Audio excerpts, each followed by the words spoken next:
أعوذ بالله من الشيطان الرجيم. بسم الله الرحمن الرحيم.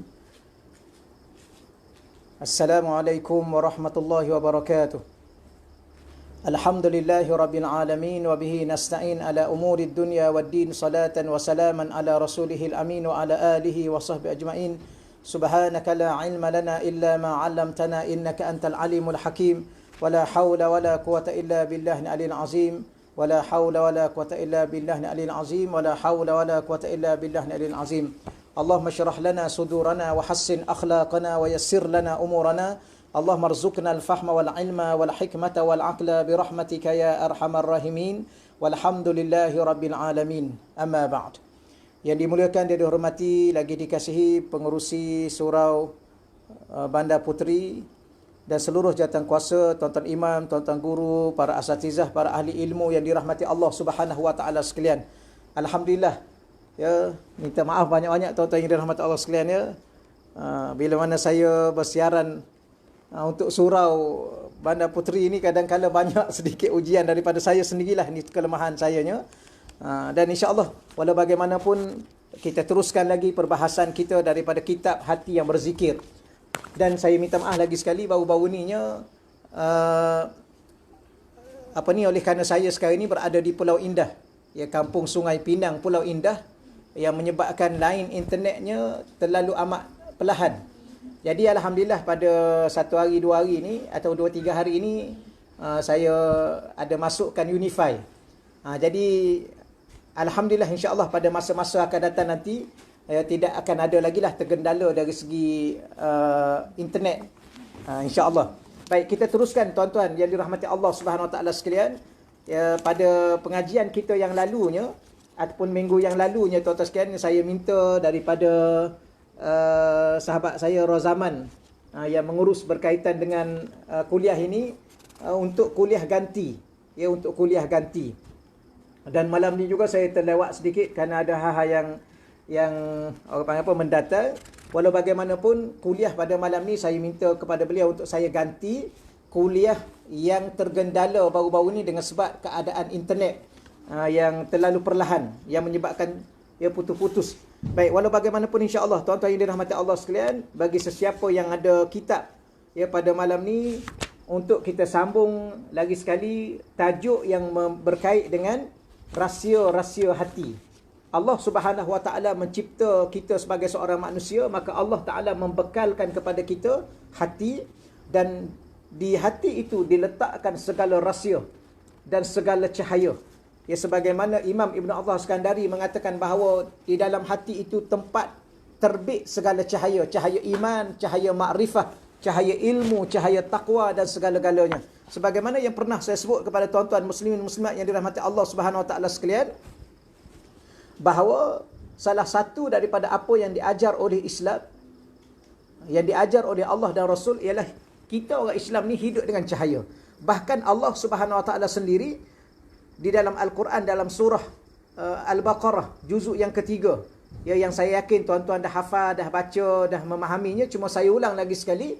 Allah mengatakan Allahu waliyul ladzina amanu yukhrijuhum minaz zulumati ilan nur. Allahu waliyul ladzina amanu yukhrijuhum minaz zulumati ilan nur. Allah waliyul ladzina amanu. Allah adalah merupakan wali, penjaga kepada orang-orang beriman. Bagaimana Allah menjaga orang beriman? Yukhrijuhum minaz zulumati ilan nur. Allah keluarkan orang-orang beriman itu daripada kegelapan demi kegelapan ilan nur, kepada cahaya. Jadi salah satu daripada konsep hidup dengan Allah, ya, hidup dengan Allah ialah hidup dengan cahaya. Dan Allah sendiri mengeluarkan kita daripada kegelapan syirik, kegelapan kufur, kegelapan takabur, kegelapan riya. Sebab itulah perkataan kegelapan itu didatangkan oleh Allah dalam Al-Quran, di dalam ayat tersebut dalam bentuk plural, dalam bentuk jamak. Allahu waliyul ladzina amanu. Allah adalah penjaga kepada orang-orang beriman. Yukhrijuhum, yang mana Allah mengeluarkan orang-orang beriman itu minaz zulumat, daripada kegelapan demi kegelapan. Allah datangkan perkataan kegelapan itu dalam bentuk yang plural, dalam bentuk yang banyak. Ya, kenapa? Kerana salah satunya ialah manusia ini kalau dia tidak hidup dengan cahaya, cahaya ni dia satu saja tuan-tuan. Ya, cahaya iman. Walaupun kita sebut cahaya ilmu, cahaya iman, cahaya makrifah, walaupun kita sebut dalam pelbagai, tapi dia tetap satu saja cahaya ni. Sebab tu Allah guna kegelapan itu dalam bentuk yang banyak, tetapi cahaya Allah guna dalam bentuk yang satu. Ilan nur, tidak disebut kepada ilal anwar. Kerana apa? Kerana sifat cahaya itu ialah satu makhluk yang dicipta oleh Allah, satu perkara yang dicipta oleh Allah yang tidak boleh dibahagi-bahagi. Contoh lampu ni, ya, lampu bila mana kita pasang lampu maka adanya cahaya. Dan kita mesti beli beberapa biji lampu, beberapa buah lampu. Dan di ruang tamu mesti ada satu lampu, di dalam bilik kena ada satu lampu, di dalam tandas kena ada satu lampu. Kenapa? Kerana cahaya itu dia tidak boleh dibahagi-bahagi. Contohlah, kita beli satu mentol sahaja. Ya, satu mentol sahaja.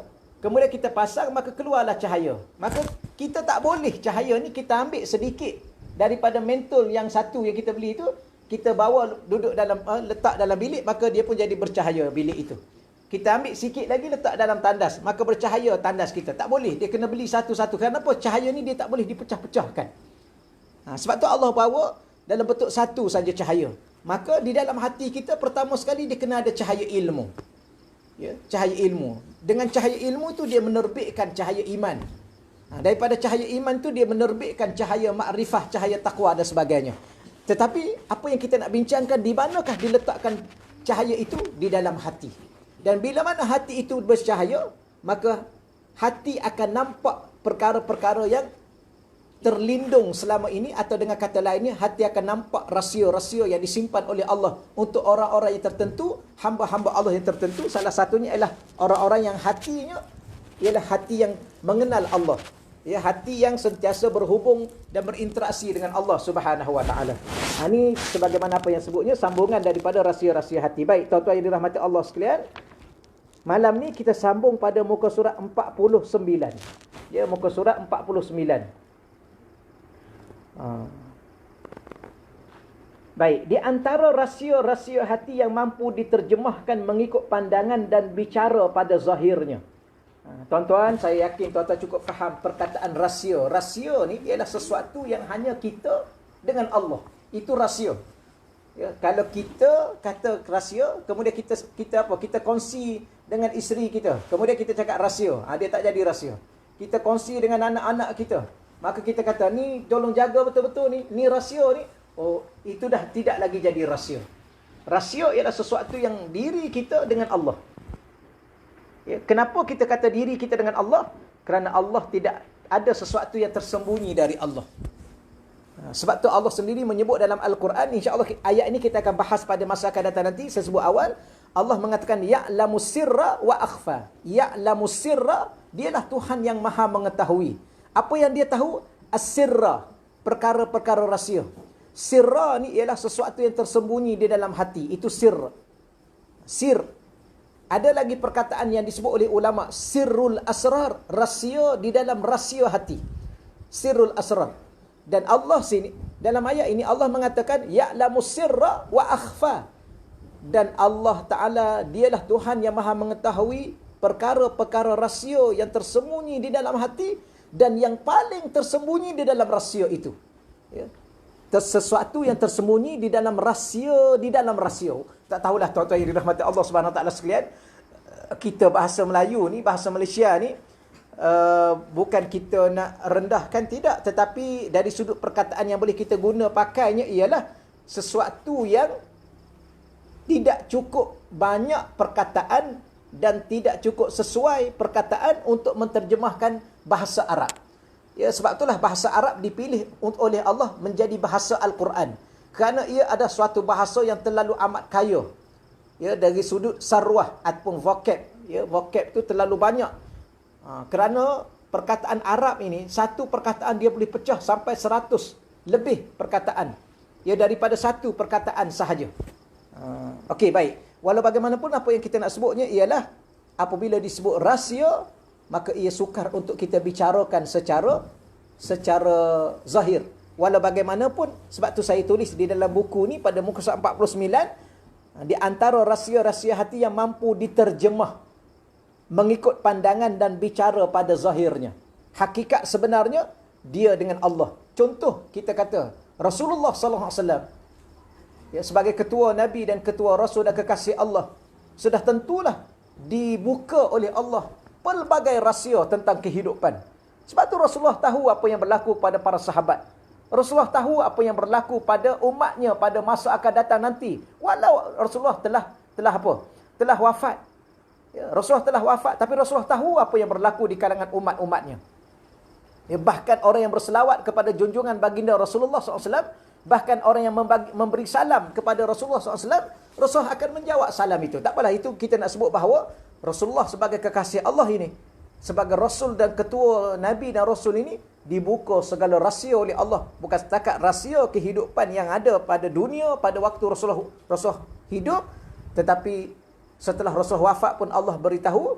Dan begitulah Rasulullah tahu, ya, suatu ketika tuan-tuan sedia maklum, dalam kitab Riyadhus Salihin dan kitab-kitab hadis yang kita baca, di saat Rasulullah lalu melalui satu kubur, Rasulullah mengambil pelepah tamar dan Rasulullah letak di kubur tersebut. Maka bila mana ditanya, wahai Rasulullah, kenapa kamu pacak pelepah tamar di kubur si fulan ini? Rasulullah mengatakan bahawa orang itu sedang diazab oleh Allah. Pelepah tamar ini, selama mana dia hidup, daunnya akan bertasbih, memohon istighfar kepada si mati. Itu di antara apa yang kita nak bagi tahu ialah antara rahsia yang begitu banyak yang dibuka oleh Allah Subhanahu Wa Taala kepada nabinya. Dan begitulah setelah wafat nabinya, di sana terdapat kekasih-kekasih Allah yang digelar wali-wali Allah, aulia-aulia, wali-wali Allah Subhanahu Wa Taala. Baik. Maka bila mana kita mendengar sesuatu yang berlaku kepada para aulia Allah, saya bawa satu contoh begini tuan-tuan. Saya bawa satu contoh. Hasan Al-Basri, rahimahullahu ta'ala. Sayyidina Hasan Al-Basri. Sayyidina Hasan Al-Basri ini, satu kali ada seorang dia sakit kepala. Dia sakit kepala. Maka orang ini pergi jumpa dengan Hasan Al-Basri. Dia kata, wahai Sayyidina Hasan, aku ni dah lama sakit kepala. Boleh tak engkau baca sesuatu, ataupun buat sesuatu agar aku hilang sakit kepala? Maka Sayyidina Hasan Basri ni, dia kata apa? Dia kata, aku tak boleh. Sebenarnya bukan dia tak boleh, tetapi dia nak jaga keadaan diri dia dengan Allah. Kalaulah dia ubat orang tersebut, tiba-tiba orang tu sembuh. Bila mana orang tu sembuh, sudah tentu dia akan bercakap. Akhir sekali bila mana dia bercakap, maka orang ramai tahu. Akhir sekali, Sayyidina Hasan Basri akan menjadi tempat tumpuan orang datang merawat dan sebagainya. Sebab tu wali-wali Allah ni, mereka tak nak lagi tunjukkan kebolehan mereka, rahsia-rahsia yang Allah beri kepada mereka, agar mereka tidak tersibuk dengan makhluk-makhluk Allah, kerana mereka ingin sibukkan diri mereka dengan Allah. Baik, maka apa yang diberi jawapan oleh Sayyidina Hasan Basri? Dia kata beginilah. Kamu pergi ke Mekah. Kamu ambil masa, buat perjalanan, pergi ke Mekah. Kamu cari orang-orang sekian, dia kata. Orang sekian. Orang ni sifatnya begini. Caranya bagaimana? Caranya bila mana waktu asar, kamu duduk di pintu ini. Pintu ni, tuan-tuan di Mekah tu ada pintu-pintu Babu Salam dan sebagainya. Duduk, saya tak ingat pintu mana. Dia kata duduk di satu pintu. Orang yang baik, orang yang mampu mengubat sakit kepala kamu, dia akan keluar biasanya melalui pintu itu, dan dia berpakaian begini. Baik, maka orang tadi dengan tekad ni, tuan-tuan yang dirahmati Allah sekalian, buat perjalanan, melakukan perjalanan untuk ke Mekah, untuk mencari orang tadi dengan tujuan untuk ubat sakit kepala dia. Maka bila mana sampai di sana, dia buat sebagaimana apa yang disebut oleh Sayyidina Hasan Basri. Maka dia duduk di satu pintu. Waktu asar, dia duduk di satu pintu. Maka dia tunggu, seorang keluar, dia tengok, dia perhati, tak ada. Tidak ada. Akhir sekali, dia tengok ada seorang yang tadi yang disifatkan itu berada di hujung satu bucu di masjid.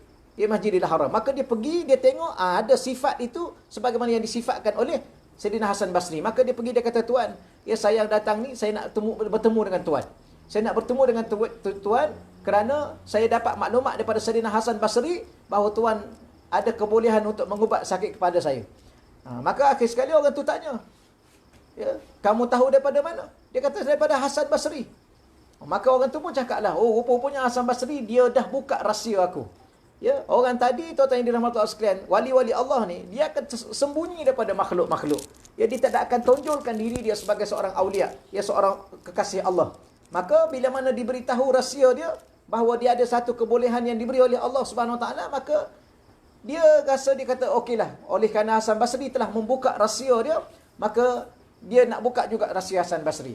Dia kata, kamu duduk di pintu mana tadi? Okey, di pintu sekian-sekian aku duduk tadi. Maka kamu perasan tak ada orang yang berpakaian sekian-sekian pakaian dia?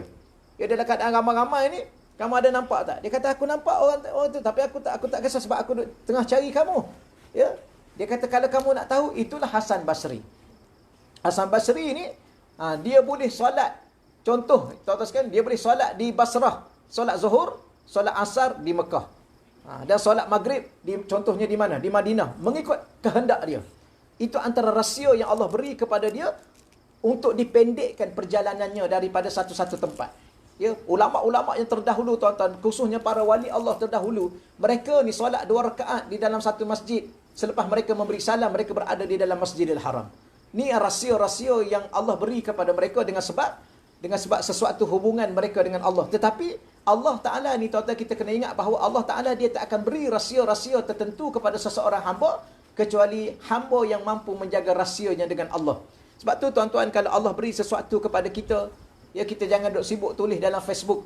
Ya, tulis dalam Facebook, tulis dalam Insta bahawa kita telah mendapat kelebihan itu dan kelebihan ini. Biasanya orang-orang yang mendapat kelebihan itu dan kelebihan ini dan dia tulis dalam Facebook itu dan dalam Instagram dan sebagainya untuk tunjuk kat orang, biasanya apa yang dia dapat tu, wallah alam lah, mungkin bukan daripada Allah, kerana Allah tahu untuk memilih orang-orang yang setia dengan Allah untuk menjaga rahsia-rahsia dia dengan Allah.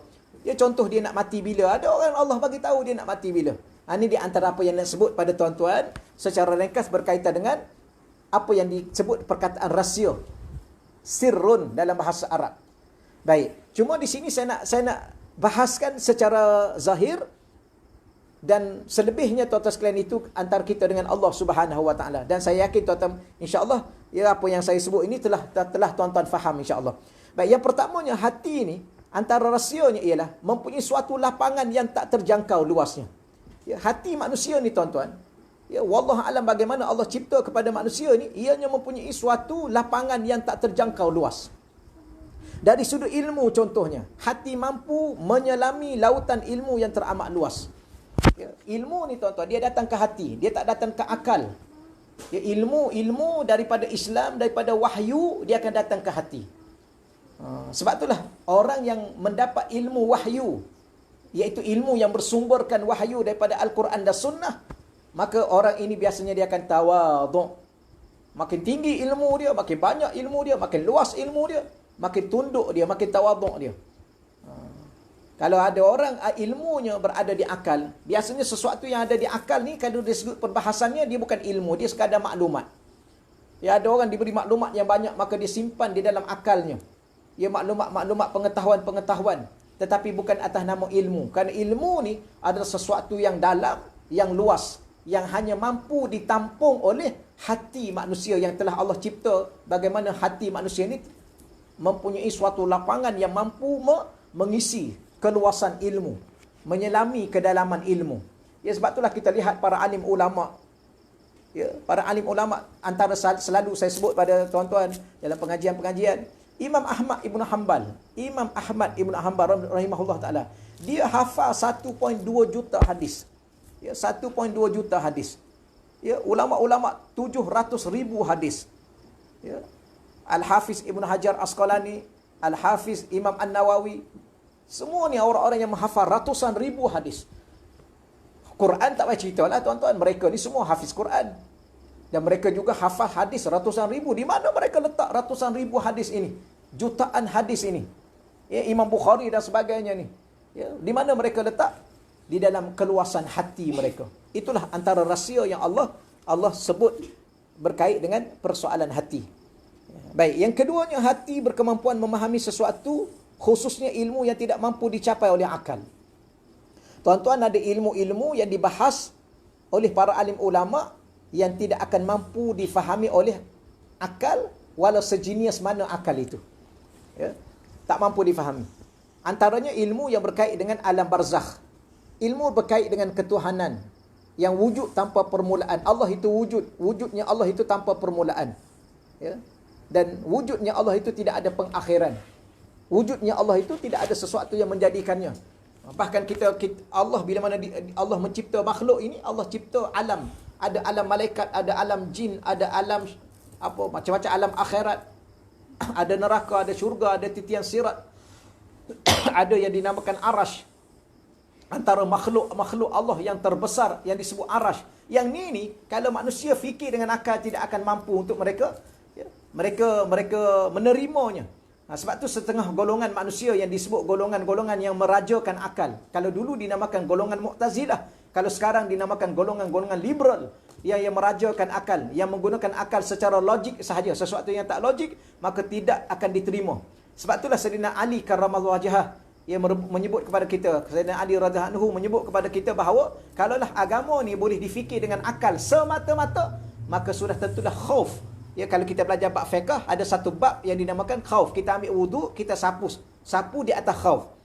Di mana disapu di atasnya ataupun di bawah? Maka disapu di atas. Pelik tuan-tuan sekalian. Khauf ni ialah salah satu daripada kasut yang dipakai. Ya, kalau kasut lah khauf, tapi dia seumpama kasut yang boleh kita pakai pergi ke mana-mana. Ya, kalau kita pakai terkoyak sana terkoyak sini, itu bukan khauf, itu adalah stocking. Kena beza antara khauf dengan stocking. Walau bagaimanapun Sayyidina Ali mengatakan bahawa kalau agama ni boleh dipikir dengan akal semata-mata, sudah tentulah membasuh khauf itu lebih utama basuh di bawah daripada basuh di atas. Yang ni bukan basuh ya, yang ni kita sapu saja air di atas, yang kotornya di bawah. Kenapa tak basuh di bawah? Itulah sesuatu yang kita katakan bahawa ilmu agama ni ada sesuatu yang kadang-kadang tidak akan mampu difahami oleh akal yang jenius setakat mana pun, tetapi diyakini ilmu itu oleh hati. Difahami ilmu itu dengan hati. Baik, hati mempunyai kelayakan dan kemampuan yang cukup untuk mengerti dan mencintai dan mengenali Tuhan yang Maha Pencipta. Hati atau kadang-kadang disebut latifah rabbaniyah oleh Al-Imam Al-Ghazali rahimahullahu taala sebagaimana yang kita baca sebelum daripada ini, ataupun hati dengan makna roh mempunyai kelayakan dan kemampuan yang cukup untuk mengingati Allah, mencintai Allah, bahkan mengenal Allah Subhanahu wa taala. Tuan-tuan, mengenal Allah ni dia ada dua sudut. Satu mengenal dengan akal. Dari sudut mana? Dari sudut ilmu. Ilmu tu dinamakan ilmu nazari. Ilmu nazari ni ialah ilmu yang dibahas secara teori dengan akal. Yang kedua, ilmu amali, syuhudi, iaitu ilmu untuk mengenal Allah yang dibahas dari sudut hati. Ya, maka orang tidak akan mampu mengenal Allah dengan benar-benar mengenal, ya, haqqa ma'rifati, dengan sebenar-benar mengenal dengan izin Allah, dengan kehendak Allah, kecuali dengan hati. Okey, tuan-tuan yang dirahmati Allah sekalian, ya. Saya nak habiskan 5 perkara ni. 5 perkara ni saya baca cepat-cepat insya-Allah, ya. Baik.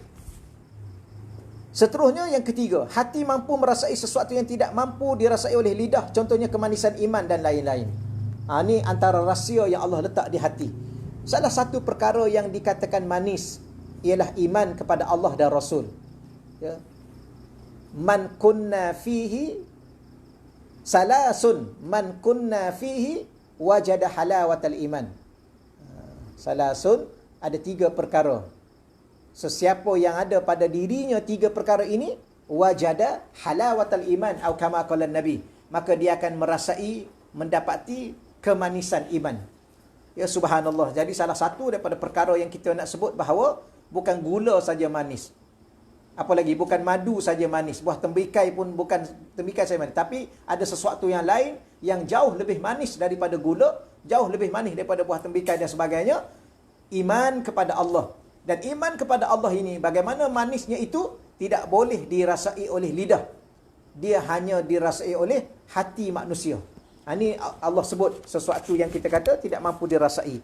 Baik, hati mampu mendekatkan sesuatu yang jauh pada pandangan mata, sebagaimana kata pepatah, jauh di mata, dekat di hati. Ini salah satu daripada pepatah yang diguna dalam kehidupan kita orang Islam, bahawa jauh di mata, dekat di hati. Berapa ramai orang yang tidak berada di dalam rumah kita, Berapa ramai orang yang tidak berada di satu taman dengan kita, berapa orang yang tidak ada satu negeri dan dengan kita, satu negara dengan kita, tapi dia sentiasa ada di hati kita. Ya, salah satunya apa yang kita nak faham ialah berapa ramai orang yang kita tidak kenal, ataupun ada orang yang kita tidak pernah kenal, tidak pernah bertemu, tetapi dia sentiasa ada di hati kita, iaitu baginda junjungan baginda Rasulullah sallallahu alaihi wasallam, sentiasa dekat di hati kita. Okey ya. Baik, seterusnya yang keempat, hati mampu memandang sesuatu yang tidak dapat dijangkau oleh pandangan mata zahir. Hati mampu memandang sesuatu yang tidak dapat dijangkau oleh pandangan mata zahir. Tuan-tuan yang dirahmati Allah sekalian, kita ulang lagi sekali. Mata yang diberi oleh Allah kepada kita ada dua. Satu yang dinamakan basarun. Basarun. Ba, sad, ra, basarun. Ya, basarun. Yang kedua, mata yang diberi oleh Allah kepada kita basiratun. Basiratun, ada huruf ya selepas huruf sad. Apa makna basarun? Basarun ialah mata zahir. Apa makna basiratun? Iaitu mata hati. Baik.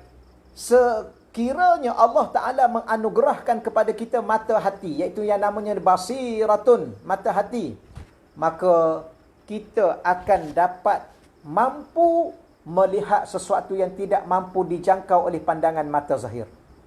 Itu rahsia hati. Yang sebagaimana yang kita sebut dalam bahasa Melayu kita, bahawa di hati itu ada mata yang mampu memandang lebih tajam, lebih jauh, lebih berkemampuan daripada mata yang zahir. Baik, seterusnya hati mampu berbicara tanpa menggunakan suara dan tanpa susunan kata-kata atau tulisan. Saya nak baca yang kelima, dia ada kaitan dengan yang kelima. Hati dikaitkan dengan beberapa kalimah, yang paling biasa dibicara ialah kalimah niat. Ya, hati ini dia boleh berbicara sebagaimana lisan kita, mulut kita berbicara, hati juga dia berbicara. Bagaimana hati berbicara? Hati berbicara tanpa huruf dan suara. Salah satunya niat. Ya, sahaja aku solat fardu. Ya, tapi kalau kita nak niat solat fardu zuhur, solat fardu maghrib, hati ini kadang-kadang niat lillahi ta'ala. Ya, hati ini berbicara dengan Allah, bermunajat dengan Allah, sentiasa berinteraksi dengan Allah. Yang mana tidak ada suara dan tidak ada huruf. Tanpa hadirnya niat di hati, seluruh perbuatan dan perkataan insan tidak ada nilai pada pandangan Allah. Ni tuan-tuan, di hati ada satu perkara yang namanya niat. Ni rahsia yang wallah alam kita pun tak faham apakah hakikat sebenarnya, tapi ulama-ulama memberitahu kepada kita kenapa hati kena sentiasa niat untuk Allah. Ya, kerana hanya Allah yang mampu memberi pahala kepada kita. Kalau kita niat kepada selain Allah, orang tu tak boleh buat apa-apa pada kita. Yang keduanya, bila mana kita niat sesuatu kerana Allah, Allah akan membantu kita untuk kita melaksanakan sesuatu itu sehingga sempurna sesuatu itu. Ya, kalau kita niat kerana orang lain, belum tentu orang lain mampu membantu kita. Ya. Yang ketiganya, antara kenapa kita kena niat kerana Allah, kerana Allah nak menyelamatkan kita agar kita tidak menjadi hamba kepada selain Allah. Kerana hamba kepada selain Allah ini adalah terlalu hina. Ya, hamba kepada Allah adalah sesuatu yang paling mulia. Dan satu benda yang kita kata dengan niat ini, satu benda yang pelik. Walaupun kita solat, kita baca Fatihah 2 rakaat, kita baca rakaat pertama qul huwallah, rakaat kedua kita baca hanya qul huwallahu ahad, tapi niat kita kerana Allah, kita dapat pahala. Tetapi kalaulah kita solat, ya rakaat pertama kita baca suratul Baqarah, rakaat kedua kita baca surah Ali Imran, kemudian kita rukuk lama, kita sujud lama, tapi tidak ada niat, maka semuanya solat kita tidak diterima oleh Allah Subhanahu Wa Taala. Itu hebatnya niat. Ya, itu hebatnya niat. Baik, tuan-tuan sekalian, hati mengingat zahir dan batin. Ini yang terakhir pada malam ni, insya-Allah. Hati mempunyai zahir dan batin. Ada hati ni tuan-tuan, insya-Allah ke depan nanti saya tak hurai lagi di sini. Ya, ke depan nanti saya akan hurai hati ni, dia ada 7 lapis. Ya, sebab tu kadang-kadang dalam Quran disebut al-qalbu. Kadang-kadang disebut fuad. Ya. Ini perkataan-perkataan yang batin hati, dan hati juga dia ada zahir dan ada batin dia. Apakah batin hati? Kadang-kadang disebut oleh Allah sir, dan kadang-kadang disebut oleh Allah akhfa ataupun yakhfa. Ya'lamu sirra wa akhfa. Dan disitulah tempat terbitnya makrifah kepada Allah pencipta sekalian alam. Ya. Di situlah tuan-tuan, bila mana saya insya-Allah pada ke depan nanti kita akan belajar tajuk zikir dan bagaimana zikir bergerak di dalam hati. Ya. Bagaimana zikir bergerak di dalam hati Dan sehinggalah zikir itu sampai kepada satu yang dinamakan batin hati atau lubuk hati ataupun sir. Pada waktu itu Allah mula akan menganugerahkan kepada kita ma'rifatullah, mengenal Allah Subhanahu wa taala. Itulah tuan-tuan sekalian 5 perkara yang saya ringkaskan dari sudut zahir perbahasan berkait dengan rahsia-rahsia hati. Ya, moga-moga tuan-tuan sekalian ya, dengan ini kita dapat sedikit suatu gambaran bagaimana betapa Allah Ta'ala jadikan hati itu suatu rahsia yang begitu besar.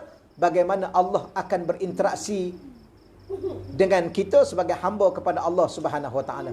Sebab tu tuan-tuan, iman diletakkan di hati, takwa diletakkan di hati, syukur diletakkan di hati, makrifah diletakkan di hati. Kenapa? Kerana hati ini Allah nak jadikan ianya suatu alat berinteraksi dia dengan hambanya, iaitu kita dengan Allah Subhanahu Wa Ta'ala. Okeylah tuan-tuan sekalian ya. Itulah sedikit apa bicara saya dengan tuan-tuan pada malam ni. Untuk saya ganti kuliah baru-baru ni. Ya, saya sendiri pun rasa tak puas hati. Ya, mengajar 10 minit terputus. Buka balik mengajar 5 minit terputus. Alhamdulillah pada sekarang ini ya, pihak madrasah ataupun AJK madrasah saya telah masukkan Unify. Maka alhamdulillah line internetnya alhamdulillah laju. Dan alhamdulillah sebagaimana saya daripada awal tadi. Dan saya pun minta maaf kerana terlewat sedikit pada hari ini. Kerana hari ini sebagaimana saya dan sahabat-sahabat sekalian dan saya telah wawarkan dalam Facebooknya, saya bela ayam sekarang ni. Saya buat ladang ayam kampung. Ayam kampung 2. Ayam kampung asli, ayam kampung kacut. Jadi hari ini, hari Selasa, saya masukkan 1000 anak ayam pada hari ini. Jadi tu terlewat sedikit dengan perjalanan, dengan pengurusannya. Tu menyebabkan saya sampai lewat, ada urusan sikit nak uruskan, terlewat sikit. Yang keduanya saya terlupa. Minta maaf tuan-tuan, sebab tu saya selalu ingatkan pada Tuan Haji Rozaman ya, supaya tolong ingatkan pada saya, sebab kadang-kadang dalam suasana yang ada pada hari ini tuan-tuan. Kalau dulu sebelum daripada ini kita ingat hari Khamis, minggu keempat, kita ke surau, solat bersama-sama berjemaah. Sekarang ni tuan-tuan sekalian, kerana kita duduk di rumah, subhanallah, nak solat di surau pun tak boleh tuan-tuan, dan suasana apa yang ada hari ni ya, dengan online sahaja menyebabkan kadang-kadang saya terlupa. Tu minta maaf banyak-banyak pada tuan-tuan jawatankuasa surau, pengerusi surau, dan tuan-tuan penduduk Taman Bandar Puteri ya, Kelang. Ya, saya setakat tu dahulu untuk kuliah pada malam ni. InsyaAllah kita akan bertemu di akhir bulan nanti pada Khamis, pada minggu keempat. InsyaAllah ya, harap-harap lancar sebagaimana apa yang kita buat pada malam ni insya-Allah. Jadi terima kasih lagi sekali. Wabillahi taufiq wa hidayah. Wassalamualaikum warahmatullahi wabarakatuh.